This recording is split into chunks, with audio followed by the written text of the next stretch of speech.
welcome those of you that are arriving in the audience for this evening's event. We'll be starting shortly. We'll just give it another maybe 1 minute for more people to arrive. In the meantime, feel free to respond to the question that's on the screen here. Why do you think this particular image was chosen? It's just a warm-up activity to engage you in a bit of interaction this evening.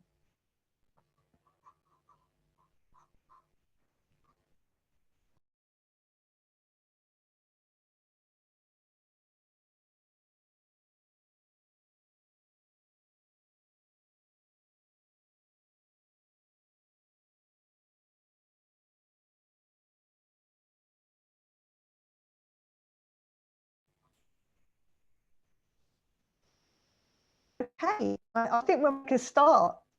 If that's okay with everyone with me here this evening in the Zoom room. Okay, so welcome everybody. I'm just going to advance the slides. This evening's event is called Changemakers Talk, Decolonising the Curriculum, London times São Paulo. And we have special guests here this evening from Senac University Centre, São Paulo. Today is the 23rd of February, 2022. And we give a very, very warm welcome to our guests, to our panelists and our audience. Thank you so much for joining us here today. Feel free to keep posting to the chat there as we go through this evening. So what we're going to have, oh no, do I hand over to you now? I think, Cassia. Yeah. My name is Cassia and I'm an LCC Changemaker and a second-year student at the London College of Communication. So I'm just going to do a quick rundown of the event schedule. As you can see, this is an LCC Changemakers event, along with our Senac São Paulo counterparts. So the event is an hour and a half long. The LCC Changemakers will start, followed by the Brazilian team with a 5-minute interlude, which will be then followed by a conversation between LCC and Senac São Paulo with encouraged Q&A audience interaction. A quick warning, this event is being recorded, and as a trigger warning, we are talking about decolonization and anti-racism in the curriculum. And also, if you want to, you go to the globe at the bottom of your screen to change the language being spoken to you to make things a bit easier. Next slide, please. As part of our audience interaction, we have 2 modes of access. So you have the Q&A chat tool that you probably have seen already, and we also have an Eventbrite Padlet. We have an event Padlet, which Lucy has just posted the link into, or if you want, you can scan the barcode. For those who are new to the Padlet, in terms of navigating, which is on the screen, to add a comment or question, you click on the pink circle with the white cross at the bottom right of the screen. A text box will appear where you can write down your questions, your comments, and then press publish once you are ready, once you're finished with whatever you're writing. And whatever you have published will appear on the main screen that everyone can view. Brilliant, thank you, Cassia. We're going to introduce ourselves in a moment, but although we're not enabling the microphones for the audience here this evening, we do really want to hear your thoughts, your comments, and also where you're coming from. We are an international panel representing São Paulo, Brazil, London, UK, and I'm sure that there are people in the audience here that are also zooming in from other places. So feel free to also add where you're coming from to the chat here or post to the Padlet. We'd be really love to know that.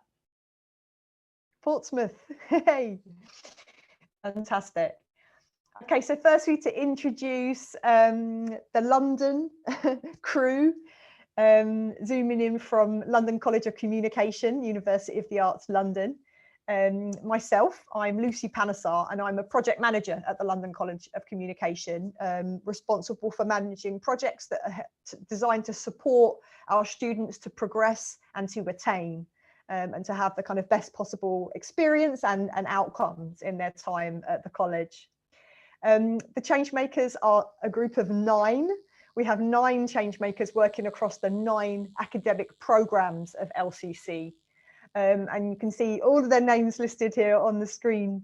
But we're going to have 4 of the Changemakers are going to be speaking this evening. That's Cassia Clarke, who you've just met briefly, will be coming back to co-present with me. Terena Danner and Ramneek Kataria will also be co-presenting to talk about the Changemakers. And Chuky Omo will be coming in towards the end to help facilitate our discussion. And I believe our other Changemakers are in the audience, so shout out to you, and I hope you enjoyed the event. I now have the pleasure of introducing our colleagues from Senac São Paulo here this evening, who will be giving us a presentation a little bit later into the event. That's Tatiana Putti, who's the Educational Services Manager of Fashion and Beauty at Senac São Paulo. Kledir Salgado, who's a fashion teacher at Senac São Paulo and a doctoral student at the University of São Paulo. I just realized that my little window was blocking some information here. And then we have Tomaz, who's a former fashion student at Senac São Paulo in fashion design. So a warm welcome. Hola.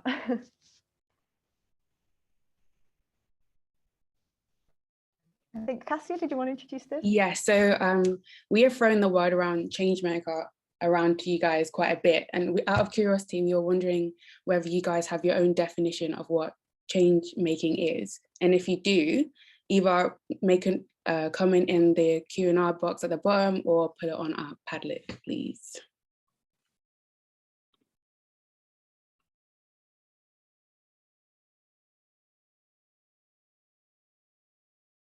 Thank you. And that might be something that changes as we go through this evening's in.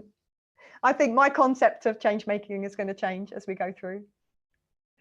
Okay, so over to some of our change makers. We've already heard from Cassia, but Ramneek and Terena, do you want to come on and tell us about the LCC change makers and your experience?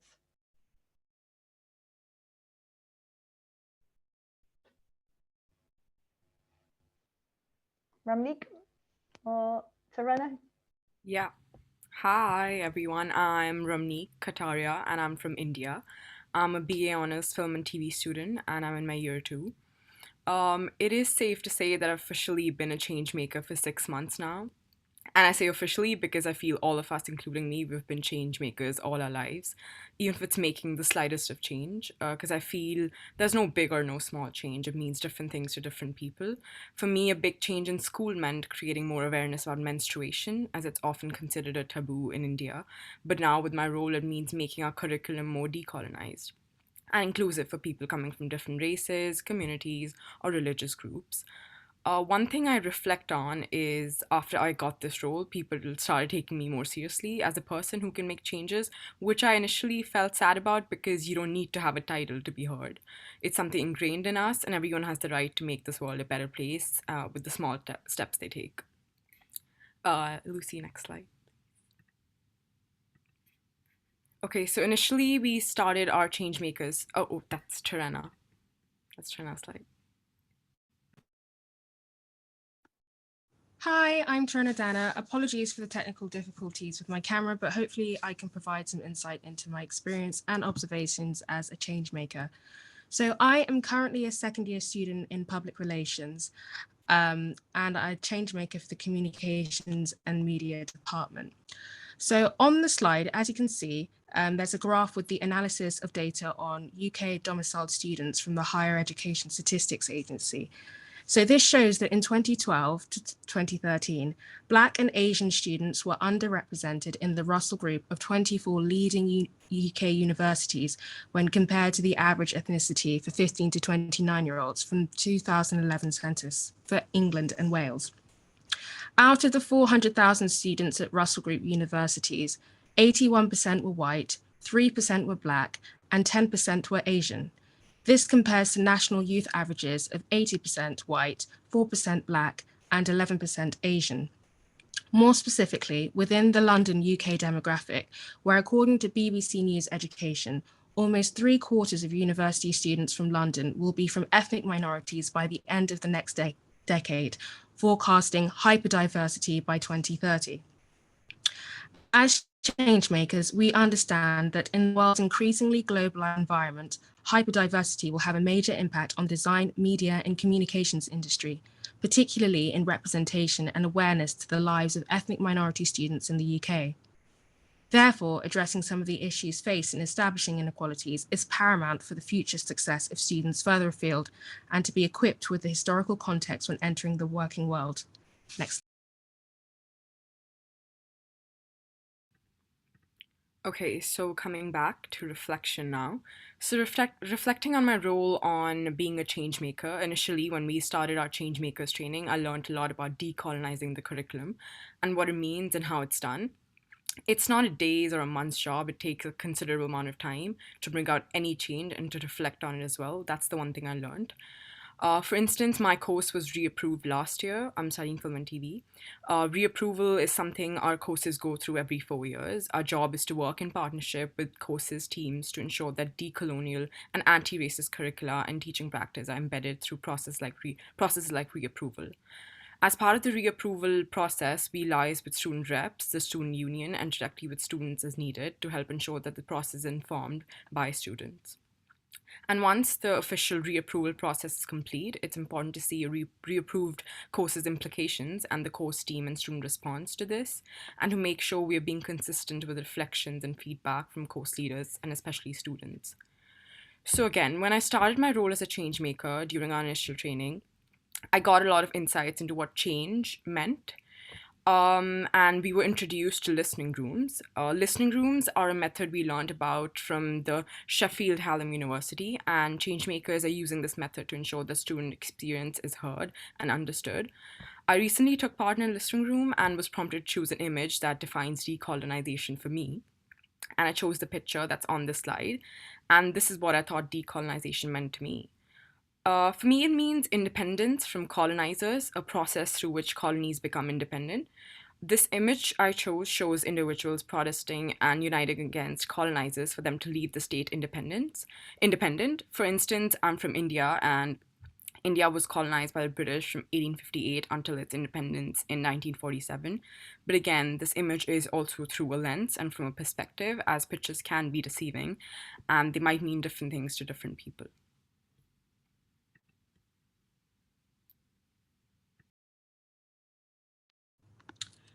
So the first step towards change we recognized is that we were at the very beginning of this process, and allowing the time for the group to personally reflect, be curious, ask questions, and conduct research to pinpoint some of the areas of importance that we can apply to departmental reapprovals in assessment, anti-bullying, and racism was something that we did at the very beginning.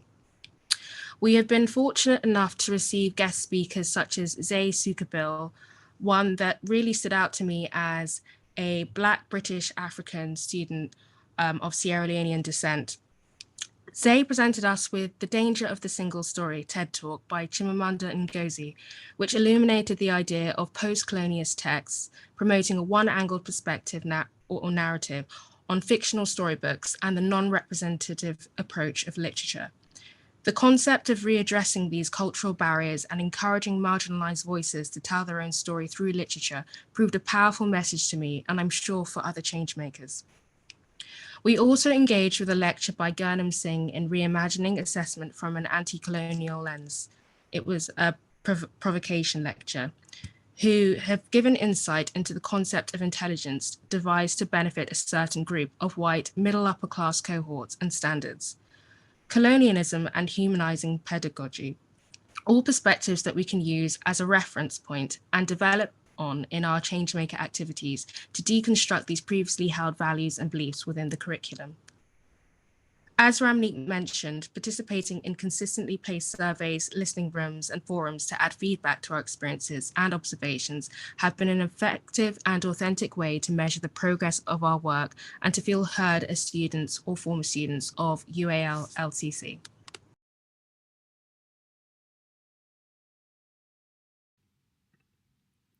Okay, so why this event? This is something all of us were asking each other throughout our process, throughout our planning of this event. So after our Changemakers training, interactions, and meetings with our course leaders to see the changes we can make in our courses and in our uni, we thought, why not expand this and learn what other universities around the world are doing in terms of decolonizing their curriculum. I believe inclusivity and diversity is very important, as UAL itself is an international university and people come from different parts of the world, including myself. So it's imperative to know what's going on around the world and if our ideas match with that of others. When we started planning this event, we considered and invited universities from different parts of the world, such as Bombay, which is in India, South Africa, and Brazil. As we reflected on this in our process of planning this event, we thought it's better to focus on one country and one institution, as that would make our panel discussion more insightful and focused.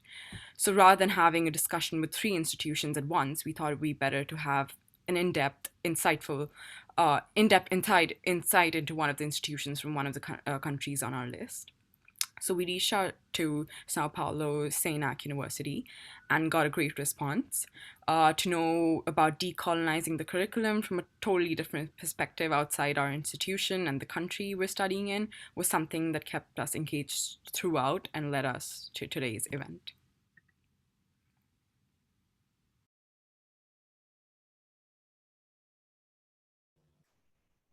Thank you so much. Thank you so much, Ram and Terena.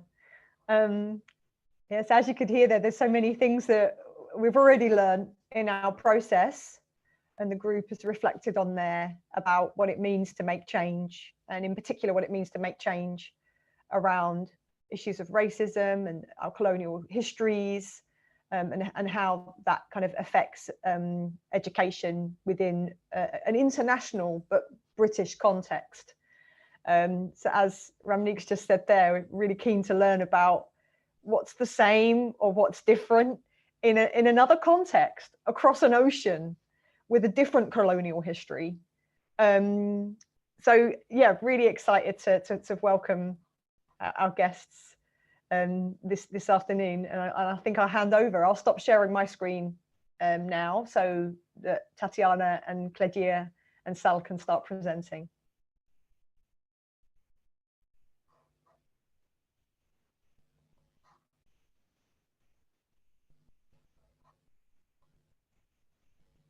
And I hope things are working. Hello, just a moment.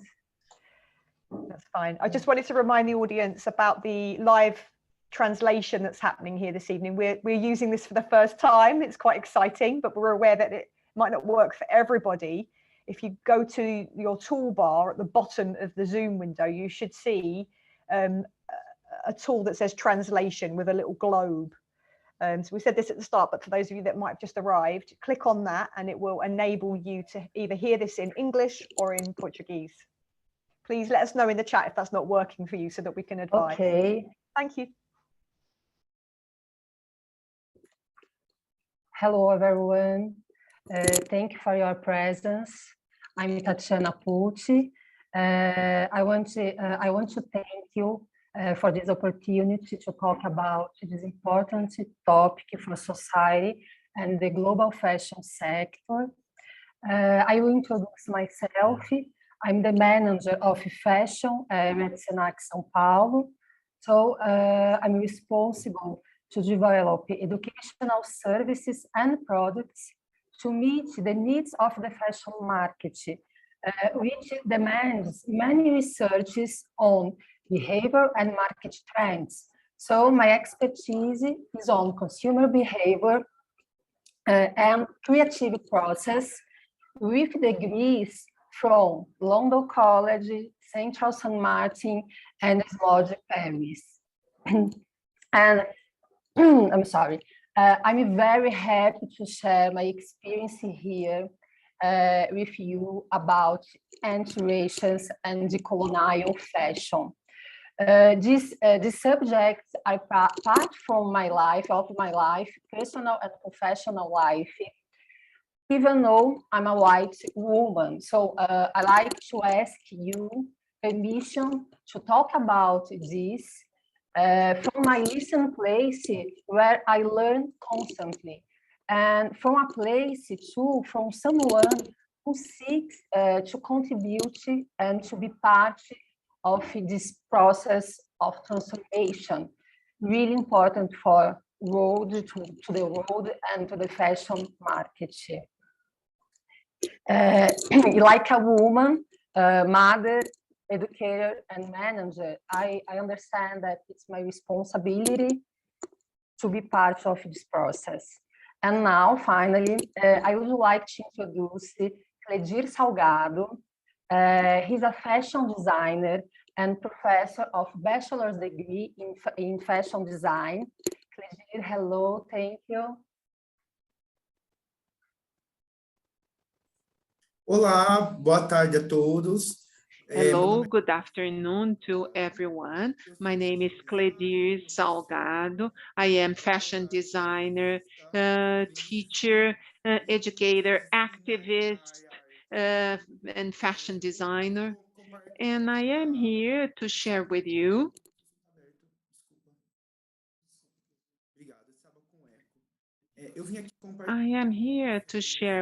a little bit of my experience. I am part of the first generation of Black persons in my family who had access to higher education. And when I got to the university, I had no Black teachers, no Black classmates, and very few Black people working with me. And today,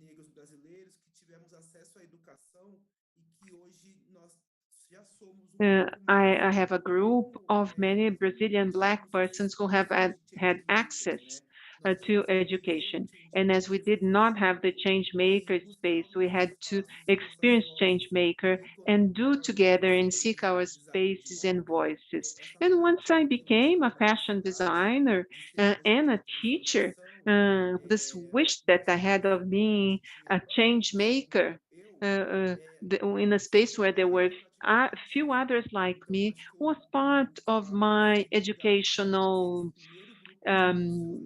program or objectives. So I would like to talk about the very first Black professionals who had access to education. We are changing the landscape in our country. Thank you very much. Thank you, Salmir, Tomaz. From Senac São Paulo. Thank you for your presence here.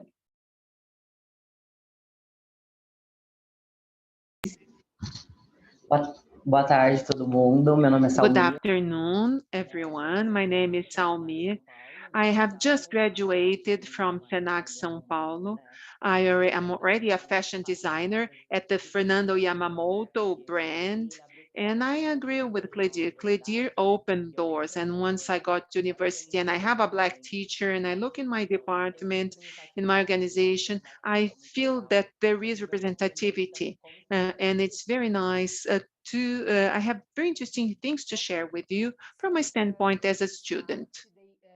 I will start and then they will speak more about their experiences, okay? What's Senac São Paulo? It's an educational institution with focus on professional development, was created in 1946.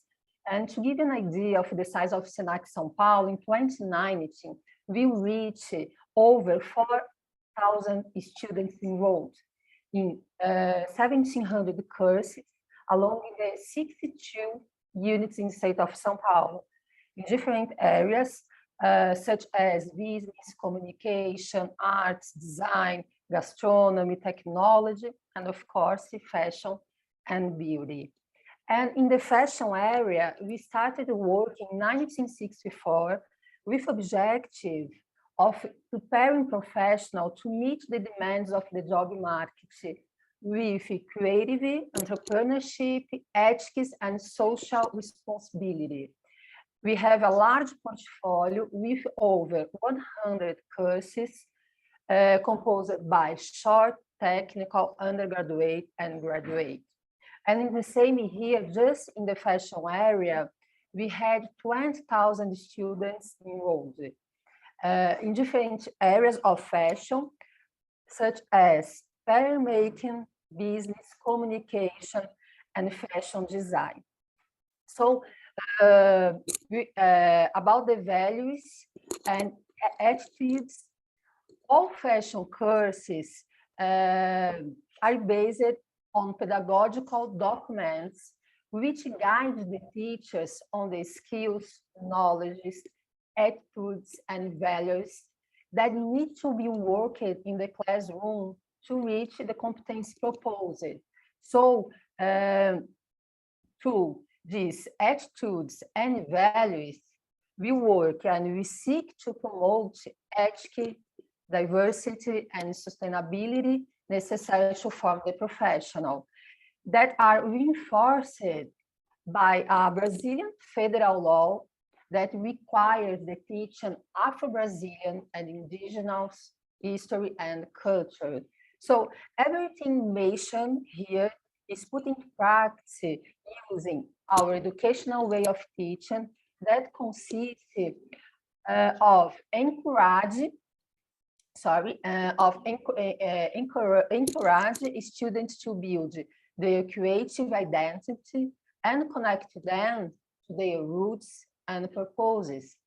And when you talk about roots in Brazil, take us directly to ethnic and racial issues, because our population, to give an idea, is composed of 43% of white people and 57% of POC, people of color, which around 46% of brown people, 9% of Black people, and 1% of indigenous people. Besides everything talked until now, our transformation process seeking inclusive and plural fashion includes several actions. First, developing courses to a specific segment, for example, Decolonial, History of Fashion, Brazilian Beauty and Culture, among other courses that presents our institution as a contributor for a decolonial and anti-racist fashion. Second, we have events, partnerships, and a mixed image database that reinforce the purpose of fashion area. All the images from this presentation are from our database, and all the clothes are from results of our students' work. We have to training for the fashion team around 200 employees related to ethical issues, racial, gender, fat bodies, new feminine, new masculine, and sustainability. And finally, several educational strategies used in the classroom to bring together all the planned objectives. About the fashion market, we know for a long time, and today, but for a long time was responsible for creating standards, beauty standards, and excluding who does not fit in. But here in Brazil, the fashion sector is aware and has effective actions to transform the situation. I will give you some examples. For example, the biggest fashion event in Brazil, called São Paulo Fashion Week, defines that 50% of the models must be non-white, and it's a big challenge for us. That are in the market projects that support Black fashion design to undertake in the area, such as Sankofa. We have too today indigenous fashion school, such as Ewapo Longa, among many other actions that have been taking place, so that the Black population isn't only the publicity, but have a place in creative, strategic, and intellectual management, until the Black population have a better condition, economic condition, and more acquisition power to consume fashion. I believe this way the cycle will be completed. Finally, the purpose of the fashion area is to educate, just a moment, please, here, is to educate and prepare professionals to work with excellence in the demands of the fashion market and to contribute to an ethical, diversified, and sustainable future of fashion. It's time now. The schools need to assume their own beauty principles and values for fashion and beauty professionals, addressing discussions of gender equality, diversity, fair work, and sustainability. Here, we have some attitudes and values that are worked in the classroom, such as valuing and respecting diversity, decolonial thinking, among others, and some courses with focus on anti-racist and decolonial fashion. We have the bachelor, graduate, extension courses, technical courses, and short courses that present us like an institution that seek for this change. For example, plural fashion, Afro haircuts, makeup for drag queen, makeup for Black beauty, fashion sustainable, among others. So I'm very happy with the opportunity. It was a pleasure to be here and to share my experience. I'm open for questions later. And now the teacher Kledir will tell about how everything happens in the classroom. And then Salmir, you will complete all the cycle. How what's the result of all this job, and he will tell his experience for us. Thank you so much.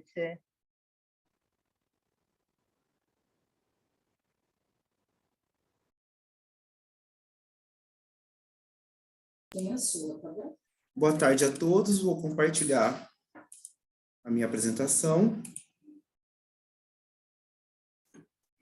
Apareceu? Hello, everyone.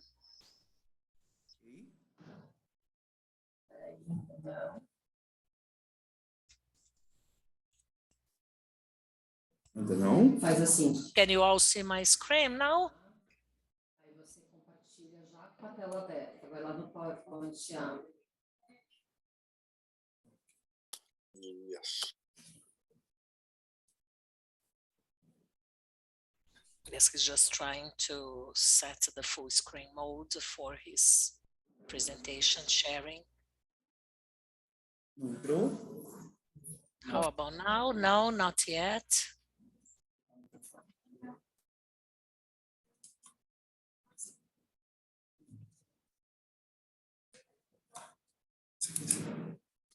Só diminuindo aqui. Olá, entrou.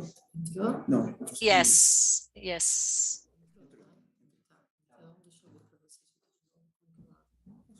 Fora daqui. You can see now. Ok. Uma apresentação inicial, só para ter um pouco do contexto da Well, minha... just a brief overview about my background. I am a doctoral student in design, postgraduate program in design at the Faculty of Architecture at the University of São Paulo. We haven't got a PhD course for fashion. We just have a Master of Arts degree in fashion, but not a PhD yet. I am also a postgraduate in textile and fashion, by the Sciences and Humanities at the University of São Paulo, undergraduate in fashion design by the University of Lisbon, where I have lived for a while, and I also have a degree in Sciences and Humanities at the University of São Paulo. I am a fashion teacher at Senac São Paulo. I am a Black fashion creator, costume designer, and I am also a Black activist. So I think I am at the right place to be able to share not only my personal experience, but academic and also my market experience to foster this anti-racist fashion in Brazil. So I'd like to mention Michel Foucault's statement, who says every education system is a political way of maintaining or modifying the appropriation of those courses with the knowledge and powers that they bring with them. Therefore, to question education is very important. A anti-racist fashion is not a favor or philanthropy, but it is a public policy of ethnic racial equality. This is what we try to promote and communicate during our classes.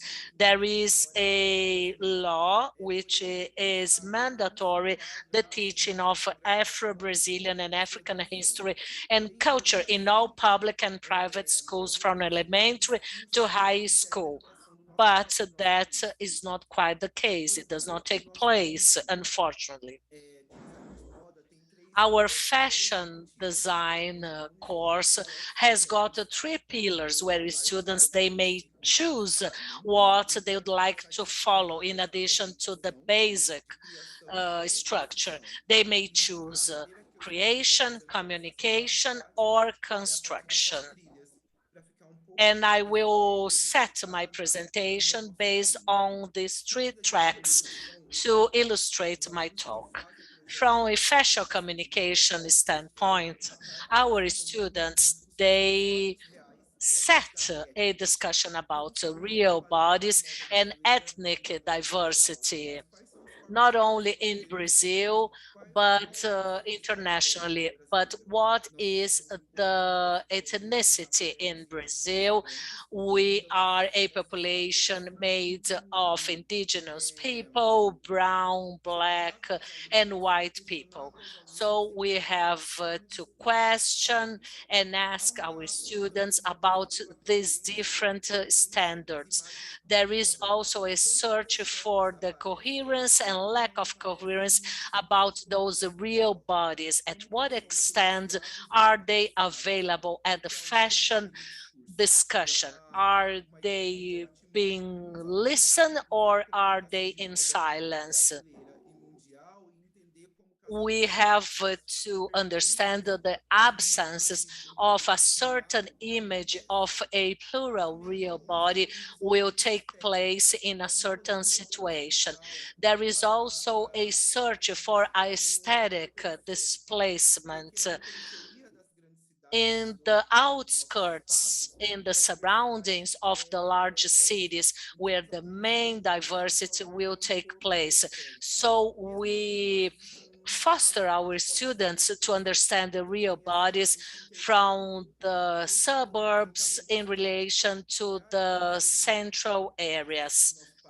We have to understand the suburbs and the outskirts of our cities and our countries to better understand also fashion as part of this society.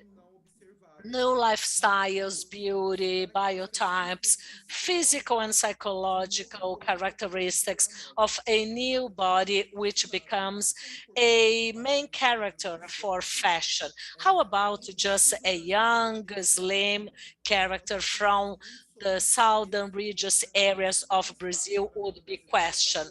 How about different people from different areas of the country? Come on, there is room for fashion to all. How about the listen perspective?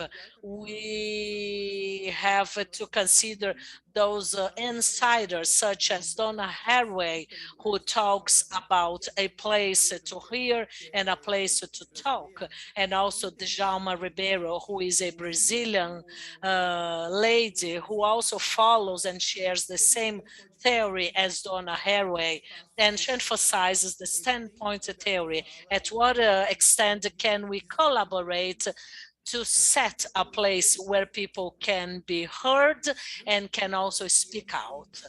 Anthropology, identity, and fashion culture. There is a cross section between these three sectors, and we have to see our people as part of our reality. And how about Black bodies, indigenous, and fat, agender, multi-generational bodies? They are part of layers that sometimes do not interact to other bodies. It may be a Black, fat body. How about a node indigenous body? How about a gender peripheral body? We like to make this sort of interaction between different diversities. This is a project including content where they write a magazine. That is a magazine that will hear about real bodies from the suburban areas.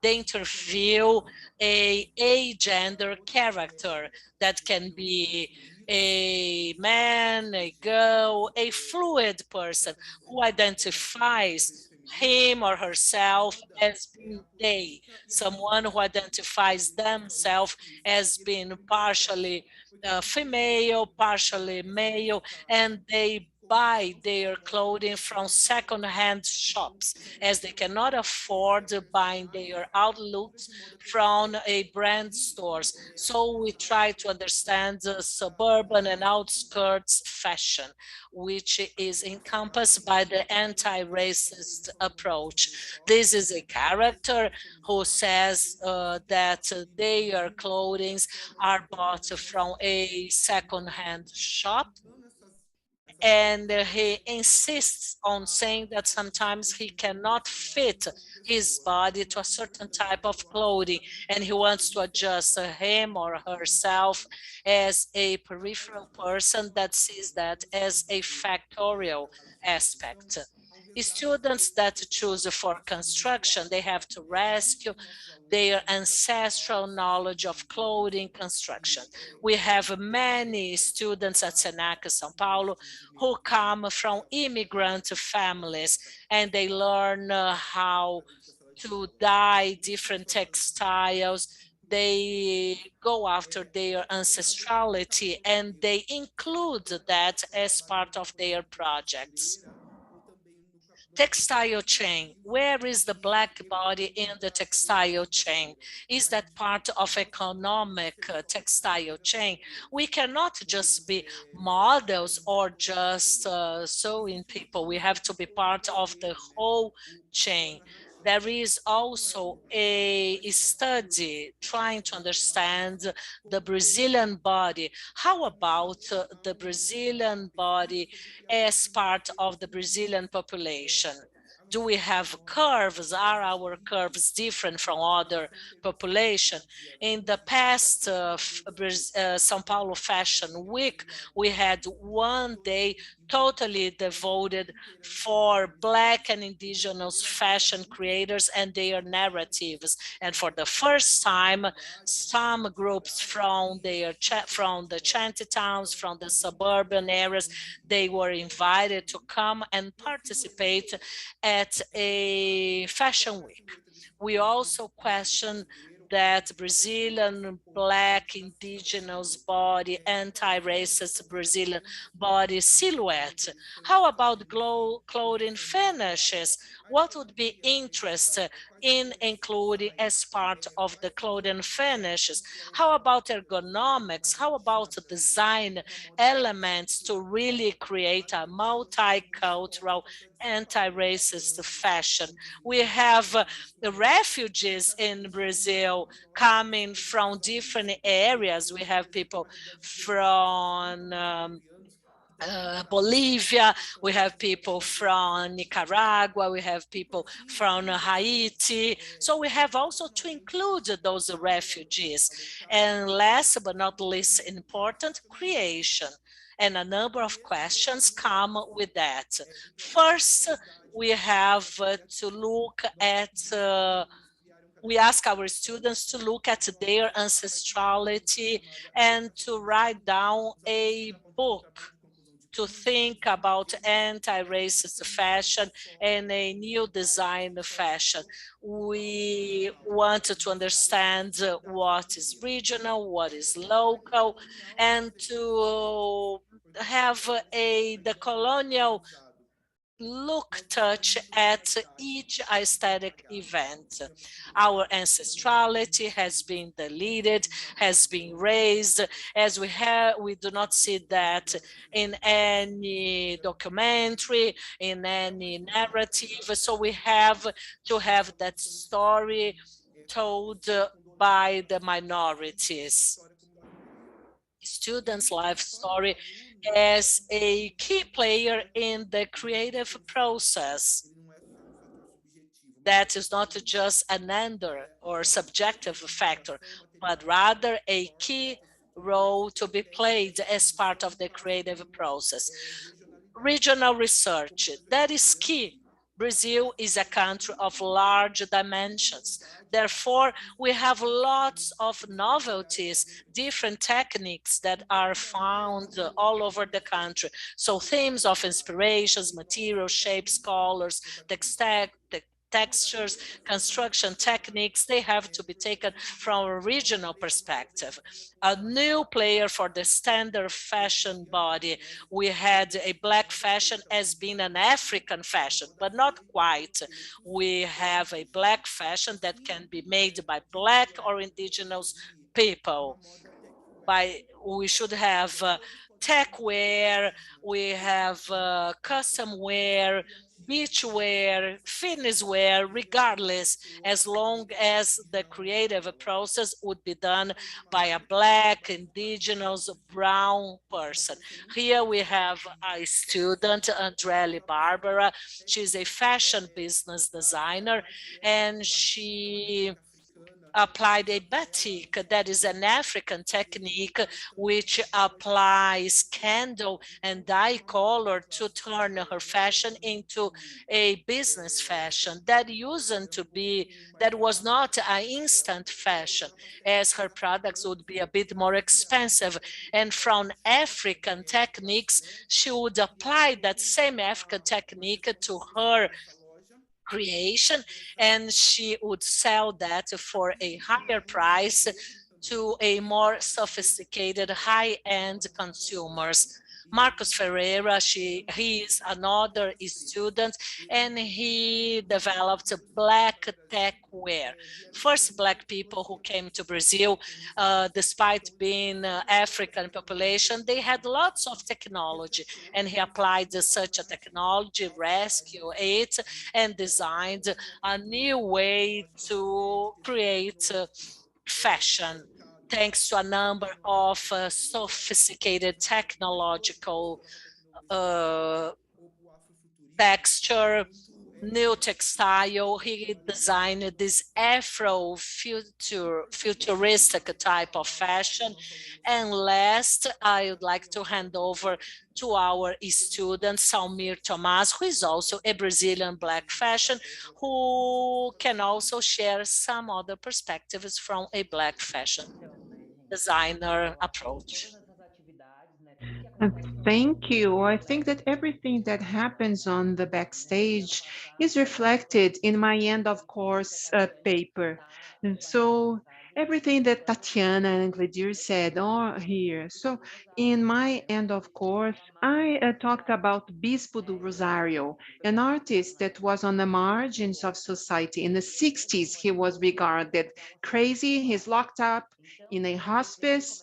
And then when they were questioning this and asked, I am hunting myself, looking for myself, I looked at this narrative. I needed to go to the margins of society, from raw materials, and finding an artist that was uh, um, the thread linking all the points in my end of course. So I am from the Northeast in Brazil, where there's a lot of handcraft. That's very strong there.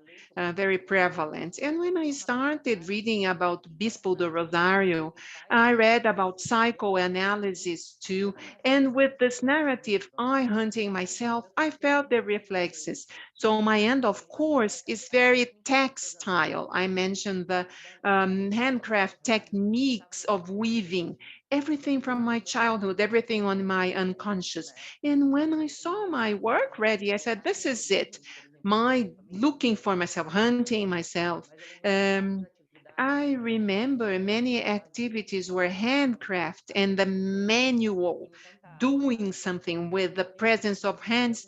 I was very much charmed. So my end of course paper needs to be related to something manual, from the concept of the idea to the consequence. I need to add, to bring this origins of who I am and where I come from, and without saying much. And then without saying much, seeing myself in the project.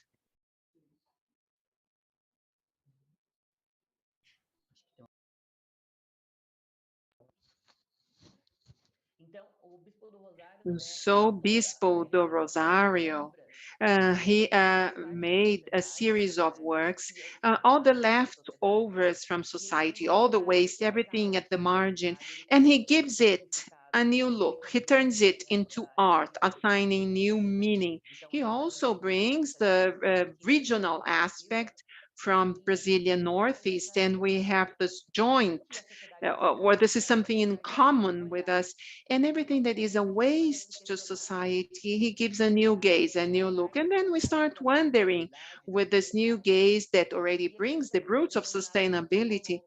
And he was called a madman. Was he really mad? And it was really amazed, because I was immersed in this paper for a year, and then it became so strong, and looking to Bispo de Rosario, that was impossible to detach myself from him. So I have these elements of things that are waste, that are thrown away, and this is what I seek for my work as a Black creator. This is a lineup of my work, of my end of course paper, where this is a narrative that he creates catalogs of matter. So wherever he goes, he catalogs memories or objects. He is a wanderer, and wherever he goes, he walks and takes in everything, whether it's tangible or intangible. And this goes into the silhouette of this individual. And as I had mentioned, the raw material, I wanted the work to have a reason for being, a purpose. I went to many locations to get textile leftovers. For example, this rug is made of scrap from the fashion industry. She survived selling these rugs that are made from leftover fabrics. And I also need to help a Black woman weaving these rugs. And so this is the raw material of my end of course paper, is more or less like this. And this is the final result. So I have this connection with the sea. I think that the sea at one time, it brings and takes. Uh, so it's a place of passage. So I use the sea and the beach as a passage for my end of course paper. I really love my paper, It's something that I did, I presented, but it was done by multiple Black hands. So from the model, photographer, teacher, looking, and it's completely handmade. And I am just a spokesperson of everything. And Bispo do Rosario, that's what he is. In all his work, he was always very grateful to everyone who went through his life. And somehow I have these threads as the roots, the people who are interweaved, and that my network of contacts, my reference. And also the very strong connection. For example, I remember while I was working on my paper, and I compared to when I was 7 years old, that I went to handcraft markets in the place where I lived, and I saw people doing embroidery, tapestry, and weaving baskets of banana straw or other kinds of straw. So I can go wherever I am, but the place where I come from is always within me. I'm always connected to my origins, and this is always part of my process of creation. And wave, and I think the sea is a very strong image. I work with waste, and the sea just is a frame for all the matter. For example, I know that all the waste ends up in the sea, and at some point, the sea threw back to me the waste, and I give it back to it as a work.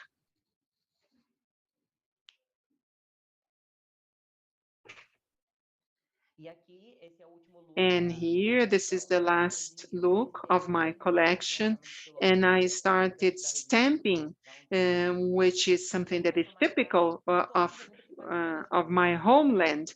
And I stamped everyone that took part in this process, not just in my end of course paper, but I, as a Black creator, Black artist, through the 4 years. So this branding, once I brand something, I carry people with me, either physically on this item, but in my creation. Thank you very much. I'm smiling here because listen, Kledir and Sal, I can see that everything is happening. This process of transformation is happening inside our school, and it's really important. Eu queria mostrar um pouco de produto. O Sal também vai mostrar. I would like to show a product. This is a bag from his collection. So these traces in his collection. And I brought it today. I brought the bag today. It's his. Here is my name that I use very much in the social networks, Dandara. So you buy this bag and this visual poetry, and then you stamp your name, you stamp whatever name you want. This is mine, and Sal has a different version. And there's a commercial unfolding of these products. They are visual poetry, but at the same time, fashion products. And just by chance, both of us have our bags here today. And it's very important because we have a product design school, and we sometimes talk about how can this be turned or become a product. Thank you very much.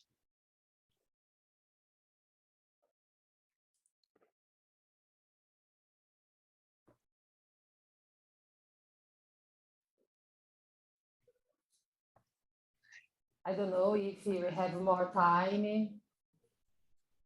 Thank you. Is that the end of your presentation, Tatiana? Did you have more to present? Or should we move to discussion? Okay. It's finished. Yes, okay. Thank you so much. We have finished our presentation. Thank you so very much. Absolutely fantastic. I prepared something to post to the chat in appreciation. I'm gonna, obrigado, convidados especiales. Muito bom, muito bom. Really, really fantastic. I think at this point it's 5 o'clock. We've planned to take a little break just to give ourselves a chance to rest and relax, especially our translators who are doing a fantastic job, and come back at 5:05 UK time, and for a discussion amongst ourselves. And audience, please feel free to keep posting those questions either to the Q&A chat tool or to the Padlet. I can see some coming through, so we're going to be organizing those questions and being prepared to have a conversation about that. Okay, so back at 5:05, please.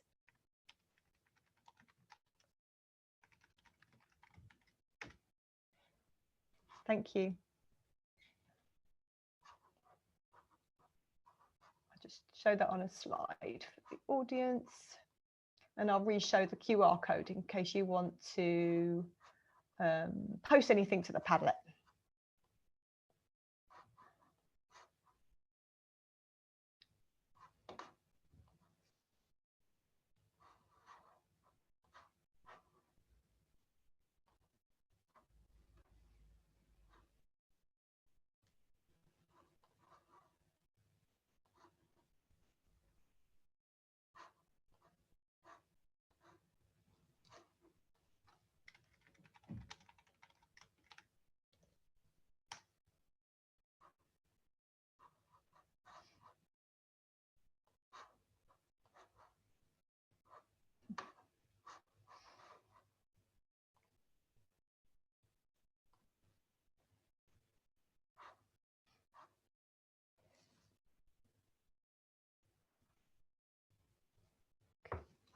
I'm just going to turn my camera off for a moment.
Hello. Hello. Yeah, some great questions coming in on the Q&A and in the Padlet. I think at this point, I'd like to hand over to Chuky and Cassia. Chuky, would you like to come on and introduce yourself? Yeah, can you hear me? Yeah. Amazing. Hey, my name's Chuky. I'm a change maker for sound, which is in the screen school at LCC. And yeah, I'll be reading out some questions from the Q&A today. So I'm going to ask the first question, which is by Jenny. It says, how do you deal with issues of colorism and fashion? And that could be to anyone from São Paulo here.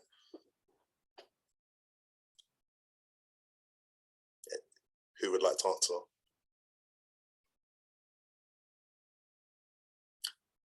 Kledir, Sal, would any of you like to answer, ask the question? Or maybe it has to be translated, actually. Sorry. Vamos lá. Well, let's try. I think that the technical and historical repertoire is something that we need to have, but we also need to look at ourselves, our roots. So it's knowing to gauge it. So the technical repertoire is always very important for sure, but there needs to be a complement of my experience, my history, my regional repertoire. So I think there needs to be a complement. Well, can I complement with something else from Brazil, says Tatiana. So Tatiana says, I think it's important for us to understand the issue of colonization. We talk a lot about that because before the Portuguese were here, Brazil was here already. And then Portugal arrived here, and together with Portugal, with the Portuguese, many other places came to Brazil. So we are a complete mixture of the places. And today, what's happening in Brazil in terms of movement is that we are looking very much at indigenous and African issues. So the African reference in Brazilians, everything related to the Afro-Brazilian population. So we need to understand what comes from overseas, especially in fashion. We're heavily influenced by the Northern Hemisphere, but now today we are looking at our roots to look at Brazil. And this is a result of globalization. We started becoming interested to other countries and other places. This is something very interesting, something that has happened more recently. Amazing. Seems, I wouldn't say complex, but yes, many different directions, I guess, looking at the root of things is interesting. I think for me, it almost seems a little bit overwhelming to have so many different influences, but I guess that's what we have, as you're saying, by globalization and just, different histories coming. But yeah, very great answers. Thank you. And Cassia is going to ask the next question. Okay, so this is from Terena. For such an ethnically diverse country that's rich in culture and a spectrum of races, what steps do you feel would need to be taken for Black fashion to go mainstream within the media?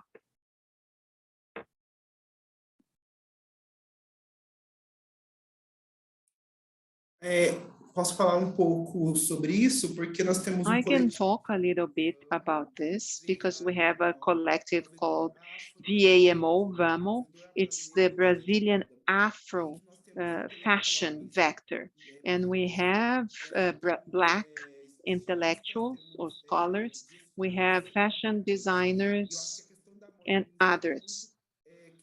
And I think that the mainstream fashion for the Black fashion to get to everyone is very important because it's very much in the niche. Black creators are learning.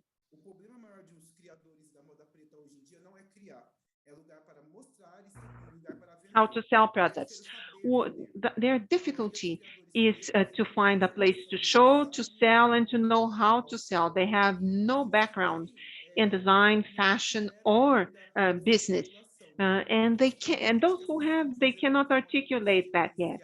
So having policies for Black fashion to become more evident in fashion weeks. So we are designing strategies or for commercial management for these Black brands.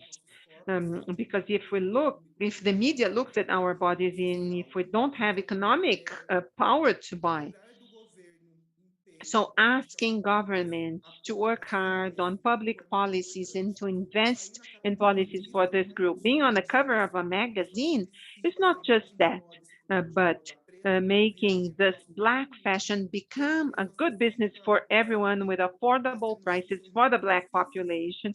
And so there are some Black brands that have been able to establish, and Black people can't wear it because pricing, and they can't afford it.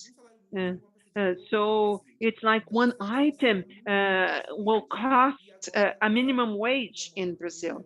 And now the second moment of Black fashion in Brazil and indigenous, we are working in feminist fashion also. We all work together and also inclusive. We have, we say that everyone holds everyone's hands.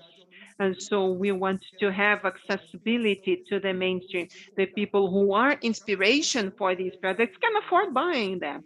So building capacity, training for these creators and the designers. We keep talking about that because you may reach transformation throughout education. And by that, we may allow this population to increase their acquisition power. And the cycle can just be concluded once the colored population may have a greater economic acquisition power. In Brazil, now any communication campaign has someone who is plus size, who is of color.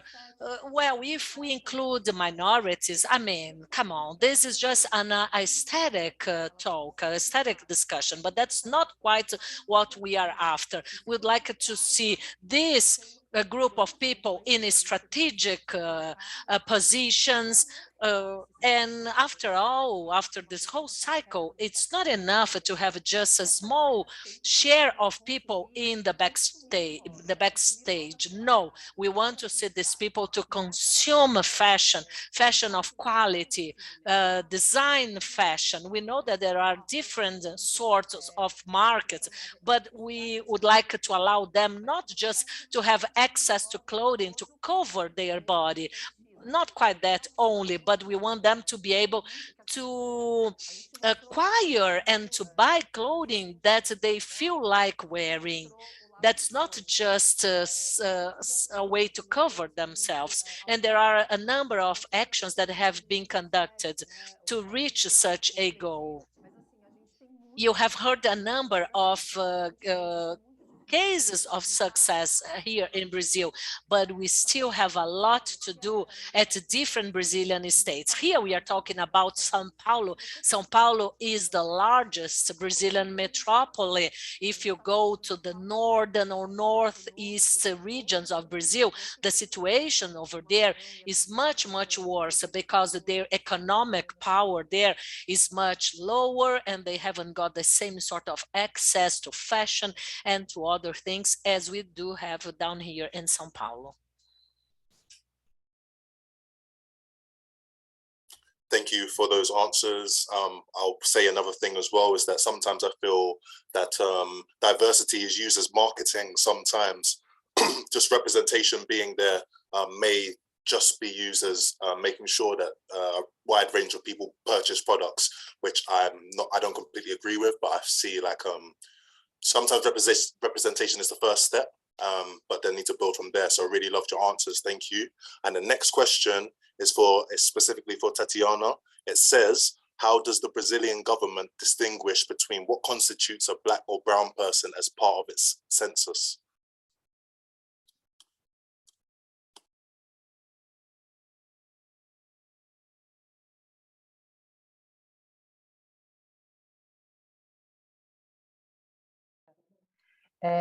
O que na verdade, assim, a gente, essa questão da As a população... matter of fact, the colored people population is quite complex. I don't know if the translation of this terminology will get to you with the exact meaning, but I'll try that. It's colorism. We have a number of I don't even know if the translation I made for brown people, black people in Brazil, I don't know if you know, but we have a great mixture of different population that led to different skin colors. And now in the Brazilian census, we have that mapped. And we also have a number of public policies, such as grants at universities for Afro-descendant people. This is a movement where people, they started talking as how can I increase the diversity representation as part of a company. And I can talk by Senac. If I go to a Senac classroom or to a Senac office, today we are made maybe of 70% of white people. We haven't got enough representation, but we are going through some changes for that.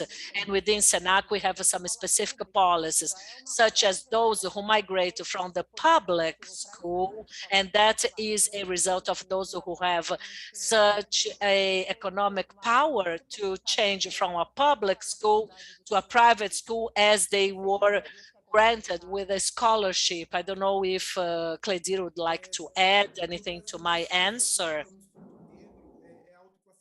Well, in Brazil, we have a self-classification as being black. So we have black, that is black, strong black, light black. So we have these differentiations of color shades for the black color.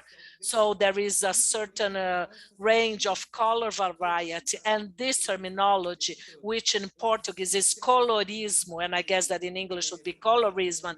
If you have a father and a mother who are black, you are automatically black. That's not quite the case in Brazil. You have people in Brazil that they have light skin and their parents are black, but they are not recognized as being black or colored person. And in the past 10 years, colorism has been discussed. And to be someone from a colored skin in Brazil can be understood from different perspectives, as we have this color shade. And the Brazilian government applies the self-declaration. And not all Black people will declare themselves as being someone from colored skin. Many would say, I have a brown skin, I don't have a dark skin. And now when I say black, black would include all shades of color. And the press, the media, schools, they keep talking about that. Those children who have dark skin but of a much lighter color can be identified as being black or not. So there are those who are black with a touch of white and vice versa. So it goes much beyond the color skin, but that bind of ancestrality as well, which goes beyond color skin, if you know what I mean. Well, just for you to better understand this movement and so you can recognize yourself as being of colored skin. In the past, you would go outside, you would see dark-skinned people with straight hair, but now it's exactly the opposite. If someone with dark skin, they want to use a hair lace, or if they want to do braids, fine. But what's cool nowadays is to wear a curly hair, to wear that natural hair, the hair that you were born with, because that is a testimonial of your ethnicity, of your race, of your ancestrality, and that is affecting the consumption power. I am very tall to the Brazilian status. I am too slim and I am blonde and I'm totally out of fashion despite having indigenous heritage. My grandma, she's indigenous, but I also have Italian descendants. So what's going on in Brazil? Now we have this very strong change and someone like me is out of fashion, is not in fashion anymore. And exactly now in the past 10 years, we find hair products for curly hair. In the past, you would never find a good moisturizer product for curly hair, but now you may find that even like, you know, those sweatshirts with hoods, the hoods, they were too small, and someone that would wear, you know, those black power hairs, they wouldn't fit in the sweatshirt hood. And now with design uniforms or with design sweatshirts with a much larger hood, because now we want our colored people with their lovely black hair to fit into the sweatshirt hood. And that's a very interesting perspective, and it proves how much Brazil is building up into the clothing and garment perspective, thanks to the anti-racist actions that Brazil is driving forward. Thank you so much. Cassia, you again. Thank you. Okay, so this is a bit of a long one, but a good one. So this person says, I work with a range of academics and try to consider myself as inclusive and progressive, but I'm aware that I have a very limited viewpoint with my own cultural background. What recommendations can you make for those of us who fit the traditional white male norms? How can I advocate effectively within my daily life? He says, my background is not fashion, but I'm interested in supporting and decolonizing education.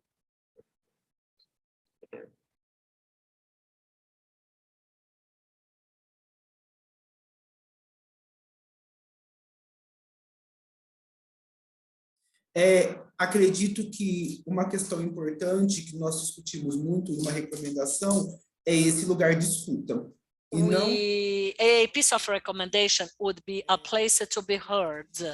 As Tatiana said, to listen to others, to listen to their pain can be a way to change yourself. It's a driver for transformation. And as an academic, I have usually all bios, you have a bio that is made by a black man. And I hadn't perceived that during my PhD. And after I heard that, I went after more because I had to understand more. So I read about Korean sociologists, Korean anthropologists and artists, also Indian people. I heard about different popular sayings that are so important as other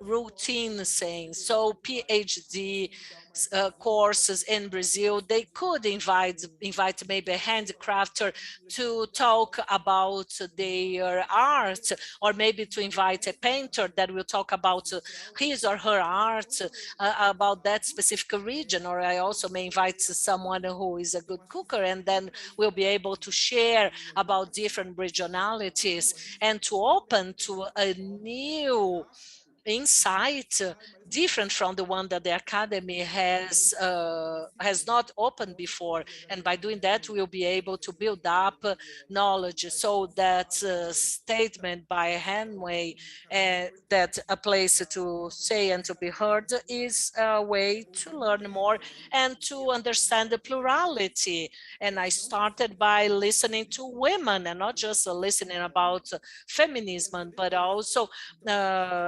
listening to men, to listen to LGBTQ+. It's important to listen from the source and then apply that to our daily routine.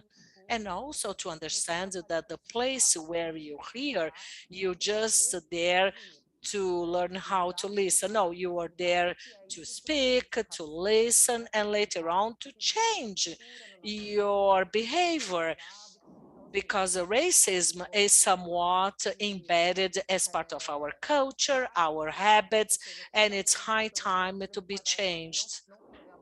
There is another example which hasn't got to do exactly with fashion, but fashion is a reflex of what's going on in the society. I don't know if you have heard about a reality show which is taking place in Brazil that is called Big Brother Brazil. In the past, they were tall, slim, blue eyes, and blonde, and good looking. Today, you have a transsexual, you have plus size ladies, you have black ladies, you have black power hair, curly hairs. So we see more and more plurality, not only in real life, but also in TV shows and everywhere else.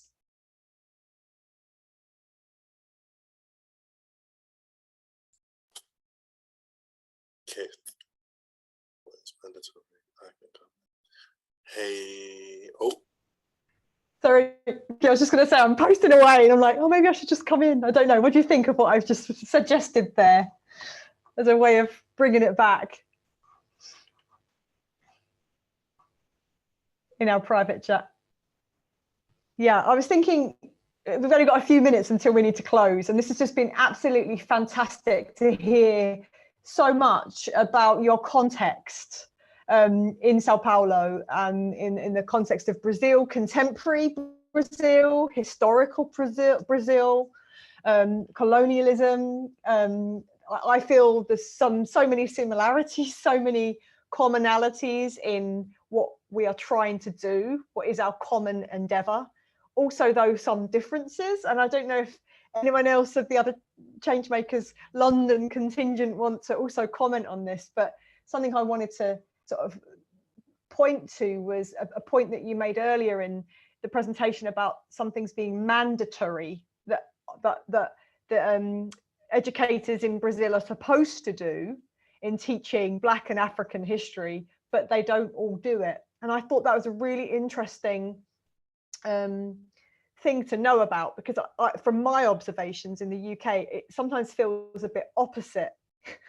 That sometimes our government context tries to create a bit of fear around teaching different histories, but teachers do it anyway, because they feel that same sense of responsibility that I feel is in the room here today, that even though a government minister might say that they disapprove of decolonization, they disapprove of critical race theory, and they think it's dangerous, this is the kind of thing that the current government have been saying, that we are still doing it because we feel that this is the, one of the ways forward.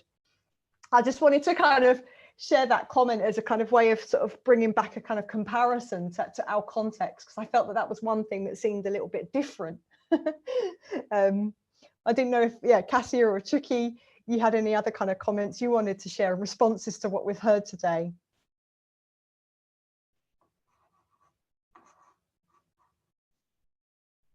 Sorry, I was on mute. I found this conversation like really, really, really interesting. And one thing I wrote at the beginning of this conversation was just about standards, and the fact that I wrote, who sets the standard, who fits into the standard, and who is seen within standards, and not just in fashion, but in general, in terms of, even to be a university professor or something like that, what kind of standards do you need, and is it recognized by the establishment and stuff? And I think that's something that I've really taken, I'm going to keep on questioning from today. It's just about standards basically, and maybe how we can start to question the standards more to then change the narrative and be more inclusive. So that's the one thing I've taken from today. So thank you very much.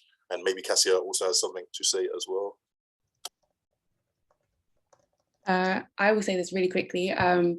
Being in this session has just been amazing. I've been in awe of everything you've been saying. It's just amazing to me that this is happening. I kind of want to pack my bags and move to Brazil now, but but it would be great from this session if our college as well could learn from this, because I think what you've done is great and should be continued like everywhere. So thank you very much for sharing. It's amazing. Was there any final comments from the panel here? And to the audience, I'm aware that there's more questions to be answered and more comments to be responded to, but we don't have time here in this session, but feel free to keep adding to that Padlet wall, and that could be something that we could respond to out of this session on the Padlet. It could be an ongoing discussion. Yeah, any other final comments here from our panel or our other change makers?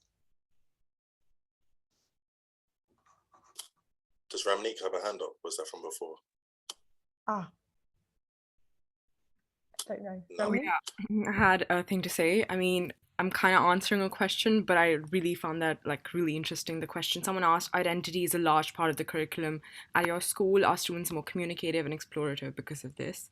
So just as a change maker, I would like to respond to that. I'm a student change maker and an international student as well. And so are most of us.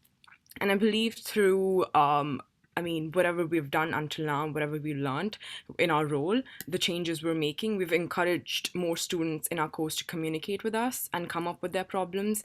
And this is not easy, as not everyone likes to discuss about their feelings and issues they're facing with authorities. So that's why we came up with listening rooms, which I thought was so, like, the whole thought of it was so interesting, because there's like students can discuss their issues freely, and we did it too as change makers. We were part of the listening room, and my colleague and I, we were given a theme of questions which led to the conversation, and I think I was able to reflect on my role very deeply. And both of us are like international students, so we were able to talk about our identity as students, or even personal identity, quite openly. So I thought the whole thought of like, you know, listening rooms was so interesting to me. Yeah, that's what I wanted to say. Amazing. Oh, am I muted? No, I'm not. There you go. Fantastic. Well, there's only left to be said that you know, that's it for today. That's all the time we had. I'm so happy that this has worked. You responded to our email out of the blue, and that we were able to have translators in place. Thank you so much, translators, for your expert input to today and making this a bilingual live event. That is a kind of quite a new thing for us at LCC. Thank you, Tomaz, our AV support here as well, in helping to make the configurations possible for our amazing panel of change makers from across the ocean. Yeah, thank you, and thank you, audience.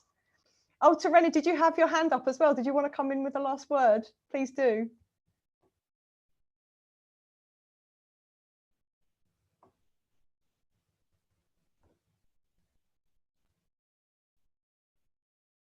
Maybe not. Okay, no worries. Thank you all. Yeah, and have a good evening. Sorry, Tatiana. Yes. I just want to thank you. Was really important for us.